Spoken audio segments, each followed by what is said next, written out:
Hey guys, Chris, natural prepper. Okay, Duke is joining us because he's so pretty. You saying hi, Dukers? You saying hi, YouTubes? This is Duke. He's my alpine buck, and he's so beautiful. Anyway, say hi, Dukes. Okay, I Lefty. That's my Nubian buck. And we have chickens. Anyway, I was just gonna do an update on this garden, so hopefully y'all follow me along. It's gonna go slow because I need help doing just about everything. I can do some light stuff, but mostly I have to get help. Kiki's trying to bug the geese. Sorry if it's windy. I have a cloth over the speaker, so hopefully it's not too bad, and hopefully you can hear me. But there's our geese laying on their eggs. This is what we're doing with the chicken coop. My husband did this yesterday, and I think it's looking really good. Nice door. So, yeah, those will be the nesting boxes there.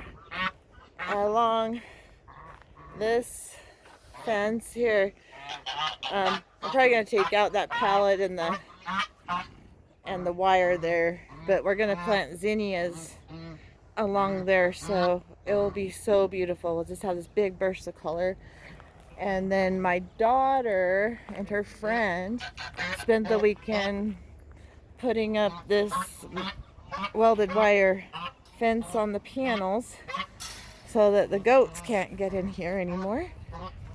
So they put it up all around, and they also helped me move these boxes in here and fill them for some plants. This is fun because I'm going to do flowers in these front sections here in both these pallets. They both have it right there. And then I'm going to grow food over this arch. And I'm going to have chairs sitting over here so it'll be all shaded. And then, of course, I don't know, I'll do an in-ground bed over here. Kind of like a Three Sisters garden with corn, squash, and beans. And over on this side, I'm going to do potatoes, and all interspersed will be onions. And of course, all around the perimeter, I'm going to be growing food too. I'm going to be using this old vinyl fence I'm going to repurpose as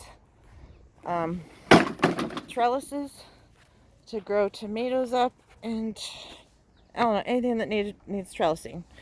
I have a whole bunch of these, so they'll probably be all around the perimeter of the fence. Anyway, so chicken coop going good. Of course, we have to expand it for the new baby chicks, and we're actually going to connect this whole coop together by putting a door there. When we first put the baby chicks in there, we're going to just keep it covered with a little mesh fence so they can get to know the new chickens for a while, and then we'll connect them together. So that's the plan, and really excited about it, but it's slow work because I need help to do everything. It's just the way it is with what's going on. If you don't know, I have a chronic condition that makes everything difficult. I only have a couple days or a couple hours every day, if I'm lucky, to do anything. And usually that's just feeding the chicks and feeding the goats. So other than that, it's really hard going from 60 to 0, because I used to do everything after work: rock climbing, riding horses, taking care of animals, side jobs, everything, tree trimming, whatever. I used to do it all, and now I can barely do anything, and I'm not working. So that's my life. Oh, the male duck's mad, and the girls are mad. It's okay. Kiki won't hurt you. Hi, Kiki. Say hi. Say hi, YouTubes. Say hi, YouTubes, Kiki Bear. Miss Sakura. Kiki Sakura. Kiki Sakura Nuka. Huh? Sit. Sit. Sit. No. Good girl. Give me 5. No. Paw. Other paw. Good girl. Sit pretty. Show me you can sit pretty. Sit pretty. Come on. Hold on. Hold on. You're going to sit pretty. Sit pretty. There's a good girl. That's my little Kiki Sakura. She's silly. Alright. That's my little update for now. I'll keep you posted until I can do a live stream and talk about some more stuff. Y'all have a good one. Bye.